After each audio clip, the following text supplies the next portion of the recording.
દરેક નીતિની સામે કાયદાની રીતે ઊભો રહેતો SSK ન્યૂઝ ચેનલ।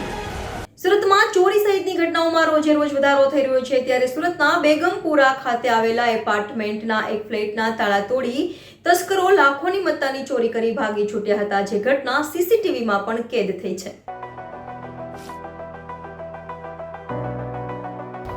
સુરતમાં વારંવાર ઘરફોડ, ચોરી સહિતની ઘટનાઓ બની રહી છે, ત્યારે બેગમપુરામાં ફ્લેટમાં થયેલ લાખોની ચોરીની ઘટના સામે આવી છે। વાત એમ છે કે બેગમપુરા દુધાળા શેરીમાં આવતા ફ્લેટના દરવાજાના તાળા તોડી તસ્કરો ઘરમાંથી 10 લાખની મત્તાની ચોરી કરી ભાગી છૂટ્યા હતા। તો ચોરી કરવા આવેલા રીઢાઓ CCTVમાં પણ કેદ થયા છે, જેના આધારે પોલીસને જાણ કરાતા પોલીસે સ્થળ પર દોડી જઈ લાખોની ચોરીની ફરિયાદ લઈ ચોરોને ઝડપી પાડવા ચક્રો ગતિમાન કર્યા છે।